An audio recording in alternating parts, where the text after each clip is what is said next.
ಬೆಣ್ಣೆನಗರಿ ದಾವಣಗೆರೆಯಲ್ಲಿ ಹಲವು ಧಾರ್ಮಿಕ ಕೇಂದ್ರಗಳಿವೆ. ಈ ಐತಿಹಾಸಿಕ ಧಾರ್ಮಿಕ ಶ್ರದ್ಧಾ ಕೇಂದ್ರಗಳಿಗೆ ಇದೀಗ ಮತ್ತೊಂದು ಭವ್ಯ ಮಂದಿರ ಸೇರ್ಪಡೆಯಾಗುತ್ತಿದೆ. ಅದರಲ್ಲೂ ವಿಶೇಷ ಆಕರ್ಷಣೆಯಾಗಿ ಹಿಂದೂಗಳ ಶ್ರದ್ಧಾ ಕೇಂದ್ರ ಅಯೋಧ್ಯೆ ರಾಮ ಮಂದಿರದ ಮೂರ್ತಿ ಮಾದರಿಯಲ್ಲೇ ವಿಗ್ರಹ ಕೆತ್ತನೆಯಾಗಿದ್ದು ಭಕ್ತರನ್ನ ಸೆಳೆಯುತ್ತಿದೆ. ಕೇಸರಿ ನಂದನನ ಪ್ರಾಣ ಪ್ರತಿಷ್ಠಾಪನೆ ಹಿನ್ನೆಲೆ ಇಡೀ ಊರಿಗೆ ಊರೇ 41 ದಿನ ಮದ್ಯ ಮಾಂಸ ಸೇವನೆಗೆ ನಿಷೇಧ ಏರಿಕೊಂಡಿದ್ದು ವಿಶೇಷವಾಗಿ ಗಮನ ಸೆಳೆತಾ ಇದೆ. ಯಾವುದು ಆ ಊರು ಅಂತೀರಾ? ಈ ಸ್ಟೋರಿ ನೋಡಿ. ಫೆಬ್ರವರಿ 17ರಂದು ಆಂಜನೇಯ ಬಸವೇಶ್ವರ ಸ್ವಾಮಿ ದೇವಸ್ಥಾನ ಉದ್ಘಾಟನೆ. ವಾಯುಪುತ್ರನಿಗಾಗಿ ಕುಂದವಾಡ ಗ್ರಾಮದಲ್ಲಿ ಮನೆ ಮಾಡಿದ ಸಂಭ್ರಮ. 41 ದಿನಗಳ ಕಾಲ ಮದ್ಯ ಮಾಂಸ ನಿಷೇಧ ಏರಿಕೊಂಡ ಗ್ರಾಮಸ್ಥರು. ಅಯೋಧ್ಯೆಯ ಬಾಲರಾಮನ ವಿಗ್ರಹ ಇಡೀ ದೇಶದ ಗಮನ ಸೆಳೆದಿದ್ದು ಗೊತ್ತಿದೆ. ಈ ಕೈಚಳಕದ ಹಿಂದೆ ನಮ್ಮ ಕರ್ನಾಟಕದ ಮೈಸೂರಿನವರೇ ಆದ ಅರುಣ್ ಯೋಗಿರಾಜ್ ಅವರು ಇದ್ದಿದ್ದು ಕರ್ನಾಟಕಕ್ಕೆ ಹೆಮ್ಮೆಯ ಸಂಗತಿಯಾಗಿತ್ತು. ಈಗ ಕಲಾಕಾರ ಅರುಣ್ ಯೋಗಿರಾಜ್ ಅವರ ಅದ್ಭುತ ಕೈಚಳಕದಿಂದ ಮತ್ತೊಂದು ವಿಗ್ರಹ ಕಣ್ಮನ ಸೆಳೆಯುವಂತಿದೆ. ಈ ಒಂದು ವಿಗ್ರಹ ಸ್ಥಾಪನೆ ಆಗುತ್ತಿರುವುದು ಬೇರೆಲ್ಲೂ ಅಲ್ಲ, ನಮ್ಮ ಬೆಣ್ಣೆನಗರಿ ಖ್ಯಾತಿಯ ದಾವಣಗೆರೆಯಲ್ಲಿ. ಹೌದು, ದಾವಣಗೆರೆ ನಗರದ ಹಳೆ ಕುಂದವಾಡದಲ್ಲಿ ಈಗಾಗಲೇ ಈ ಒಂದು ಅದ್ಭುತ ವಿಗ್ರಹ ಆಗಮಿಸಿದೆ. ಶ್ರೀ ಬಸವ ಆಂಜನೇಯ ಅಭಿವೃದ್ಧಿ ಸಮಿತಿ ಹಾಗೂ ಗ್ರಾಮದವರೇ ಹಣ ಹಾಕಿ ಶಿಲೆಯಲ್ಲೇ 5.5 ಕೋಟಿ ವೆಚ್ಚದಲ್ಲಿ ಶ್ರೀ ಆಂಜನೇಯ ಸ್ವಾಮಿ, ಶ್ರೀ ಬಸವೇಶ್ವರ ಸ್ವಾಮಿ ದೇವಸ್ಥಾನ ನಿರ್ಮಾಣ ಮಾಡಿದ್ದಾರೆ. ಪವನಸುತ, ವಾಯುಪುತ್ರ, ವಾನರ ಶ್ರೇಷ್ಠ, ಕೇಸರಿ ನಂದನ, ರಾಮದೂತ, ಅಂಜನಿ ಪುತ್ರ, ರಾಮನ ಬಂಟ ಎಂದೆಲ್ಲ ಕರೆಸಿಕೊಳ್ಳುವ ಊರ ಕಾಯುವ ಆಂಜನೇಯನಿಗೆ ಭಕ್ತಗಣ ಕೇಳಬೇಕೆ?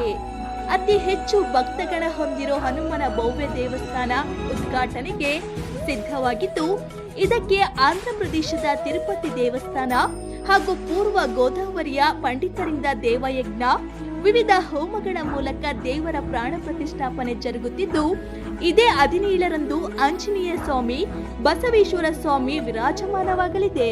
కొన్ని వందల సంవత్సరాల నుంచి ప్రాచీనమైనటువంటి దేవాలయాల్ని తీసి మళ్ళా పునః బసవేశ్వర దేవస్థానం, ఆంజనేయ స్వామివారి దేవస్థానాన్ని నిర్మాణం చేసి శిలామయంగా దేవాలయంలో ఎక్కడా కూడా సిమెంట్ వాడలేదు, అంతా కూడా రాతి నిర్మాణంతో అతి విశిష్టమైనటువంటి దేవాలయాన్ని నిర్మాణం చేసి 5 రోజుల దీక్షగా ఈ నెల 13వ తారీఖు నుంచి 17వ తారీఖు వరకు ఈ యొక్క పాంచానిక దీక్షతో దివ్య వైఖానస ఆగమ శాస్త్రోక్తంగా ఆంజనేయ స్వామి వారిని, స్మార్త సూత్రంగా బసవేశ్వర స్వామి వారిని ప్రతిష్టాపన కార్యక్రమాన్ని చేసి లోక కళ్యాణార్థం చేసేటువంటి ఈ కార్యక్రమంలో భక్తులందరూ కూడా పాల్గొనవాలని తెలియజేస్తూ, ఈ విశిష్టమైనటువంటి కార్యక్రమానికి విశిష్టాతిథి మా గురువు గారైనటువంటి చానిమిలి వాస్తవ్యులు శ్రీనివాసుల శేషాచార్య స్వామివారు.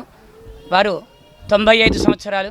ఈ విశేష కార్యక్రమానికి వారి అధ్యక్షతన భక్తులందరినీ కూడా ఆశీర్వదించడానికి వారు అక్కడి నుంచి వచ్చారు. సుదూర ప్రాంతం నుంచి వారు అందరికీ ఇక్కడికి ఆశీర్వదించడానికి వచ్చారు. ఇక ఈ కార్యక్రమాన్ని నా పేరు వెంకట సూర్య జగన్నాథాచార్యులు, తిరుమల తిరుపతి దేవస్థాన వైఖానస ఆగమ స్వర్ణ పతక గ్రహీత, దిసువర్ణ కంకణ సన్మానిత, తిరుమల తిరుపతి వైఖానస ఆగమ దేవస్థాన విశేష పండిత సత్కారాన్ని పొందినటువంటి వాళ్ళం. తూర్పుగోదావరి జిల్లా గోపాలపుర వాసిని నేను. అక్కడి నుంచి ఇక్కడికి వచ్చి తూర్పుగోదావరి జిల్లా గోపాలపురం గ్రామం నుంచి వచ్చాను. విశిష్టమైనటువంటి పుష్కరాంశంలో మేషలగ్నానికి 10 గంటల 46 నిమిషానికి ఈ యొక్క ముహూర్తం 2 మూర్తుల్ని ఒకసారి ప్రతిష్ఠ చేసేటువంటి ముహూర్తంగా అళేకుందువాడ గ్రామానికి, బసవేశ్వర స్వామివారికి, ఆంజనేయ స్వామివారికి 3 నక్షత్రాలని పరిగణలోకి తీసుకుని ఈ యొక్క ముహూర్తాన్ని నిర్ణయించడం జరిగింది.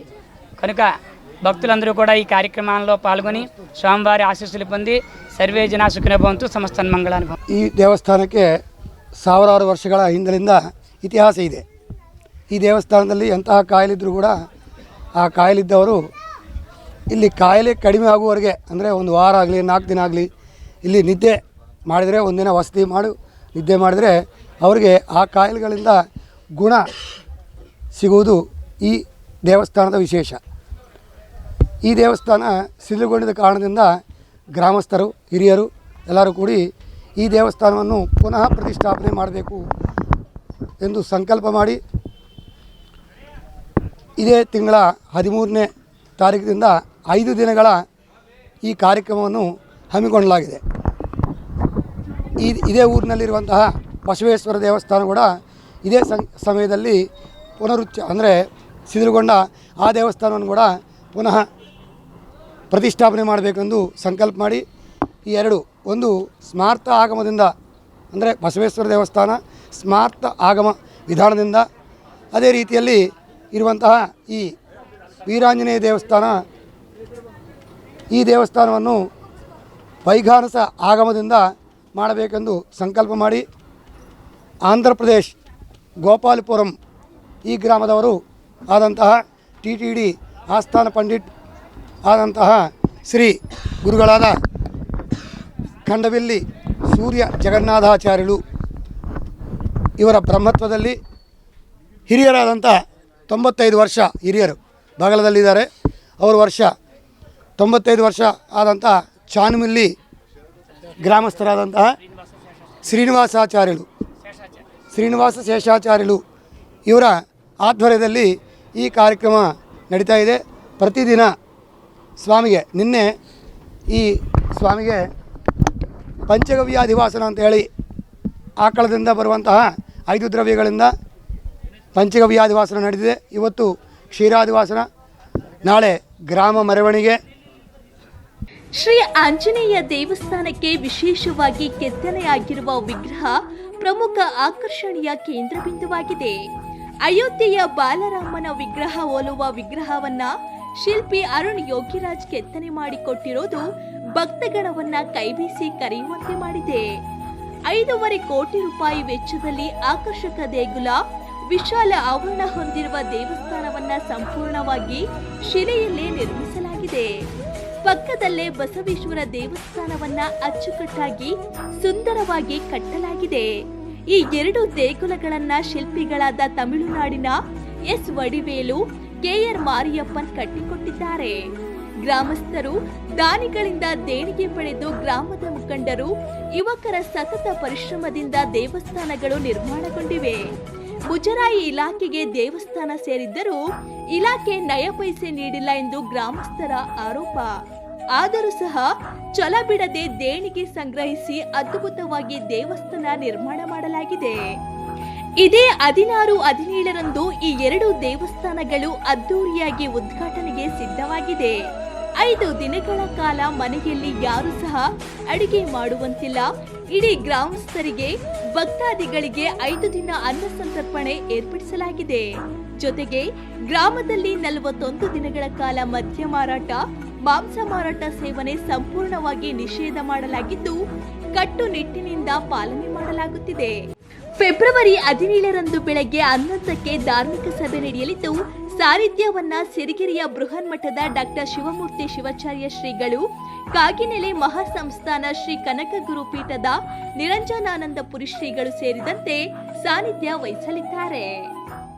13ರಿಂದ 17ರವರೆಗೆ ಪ್ರತಿಷ್ಠಾಪನೆ ಮಾಡಲಿಕ್ಕೆ ನಮಗೆ ಒಂದು 5 ದಿವಸಗಳ ಕಾಲ ಹೋಮ ಹವನ ವ್ರತಗಳನ್ನು ಮಾಡ್ತಾ ಇದ್ದಾರೆ. ಎಲ್ಲ ತಿರುಪತಿಯಿಂದ, ಆಂಧ್ರ ಪ್ರದೇಶದಿಂದ ಎಲ್ಲ ಒಂದು 40 ಜನ ಅಲ್ಲ 24 ಜನ ಇವರು ಬ್ರಾಹ್ಮಣರು ಬಂದಿದ್ದಾರೆ. ಅವರೆಲ್ಲ ಪೂಜೆಯನ್ನು ಮಾಡಿದ್ದಾರೆ. 13ರಿಂದ 17ರವರೆಗೆ ಪ್ರತಿಷ್ಠಾಪನೆ ಇದೆ. 16ಕ್ಕೆ ಎಲ್ಲ ಊರು ತುಂಬ ಮೆರವಣಿಗೆ ಇದೆ. ಹಾಗಾಗಿ ಈ ಪ್ರತಿಷ್ಠಾಪನೆ ಮಾಡಿದ ಮೇಲೆ 41 ದಿನ ಮಾಂಸಾಹಾರಿ ಮದ್ಯ ಮಾಡಬಾರ್ದು ಅಂತ ಗುರುಗಳು ಹೇಳಿದ್ದಾರೆ. ಅದಕ್ಕೆಲ್ಲರೂ ಎಲ್ಲ ಊರುಗಳಲ್ಲಿ ಇದೆ ಪದ್ಧತಿ. ಅದು ನಮ್ಮೂರಲ್ಲಿ ಅದೇ ರೀತಿ ನಡ್ಕೊತಾರೆ ಅಂತ ನನಗೆ ಆಶಾಭಾವನೆ ಇದೆ. ನಡ್ಕೊಳ್ಳೇಬೇಕು. ಅವ್ರಿಗೆ ಒಳ್ಳೆಯದಾಗುತ್ತೆ, ಊರಿಗೆ ಒಳ್ಳೆಯದಾಗುತ್ತೆ ಅಂತ ಹೇಳ್ತೀನಿ. ಮಾಂಸಾಹಾರಿ ಮಾಡೋಂಗಿಲ್ಲ ಅನ್ನೋದಿದೆ. ನಾವು ಮದ್ಯನೂ ಮಾಡಬೇಡ್ರಿ, ಮದ್ಯಪಾನ ಮಾಡಬೇಡ್ರಿ ಅಂತ ನಾವು ಹೇಳ್ತಾ ಇದ್ದೀವಿ. ಅಲ್ಲಿ ಮಿನಿಸ್ಟ್ರು ಮಲ್ಲಣ್ಣವ್ರು ಬರ್ತಾರೆ, ಪ್ರಭಾ ಮೇಡಮ್ ಅವ್ರು ಬರ್ತಾರೆ, ಶಿವಶಂಕರಪ್ಪ ಅವರು ಆರೋಗ್ಯ ಹೆಂಗೈತೆ ನೋಡ್ಕೊಂಡು ಅವರು ಬರ್ಬೋದು, ನೋಡಬೇಕು. ಆಮೇಲೆ ಎಲ್ಲ ಮಾಜಿ ಮಂತ್ರಿಗಳು, ಮಾಜಿ MP ಗಳು ಎಲ್ಲರೂ ಆಹ್ವಾನ ಮಾಡಿದ್ದೀವಿ. ಎಲ್ಲರೂ ಬರ್ತಾರೆ. ಜಗದ್ಗುರು, ಎಲ್ಲ ಜನಾಂಗದ ಜಗದ್ಗುರುಗಳನ್ನ ಕರೆಸಿದ್ದೀವಿ.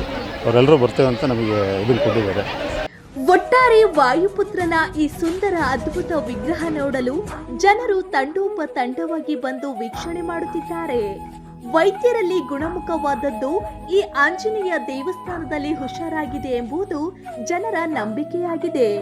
ಅಷ್ಟರ ಮಟ್ಟಿಗೆ ಮಹಿಮೆ ಹೊಂದಿದ್ದು ಹಲವು ಪವಾಡಗಳ ಮೂಲಕ ಹಳೆ ಕುಂದವಾಡ ದೇವಾಲಯ ಸಾಕ್ಷಿಯಾಗಿದ್ದು, ಊರ ಕಾಯೋ ನಂಬಿಕೆಯ ಹನುಮನಿಗಾಗಿ ಗ್ರಾಮದ ಜನ ಮದ್ಯ ಮಾಂಸ ತ್ಯಜಿಸಿರೋದು ನಿಜಕ್ಕೂ ಮೆಚ್ಚುವಂತದಾಗಿದೆ.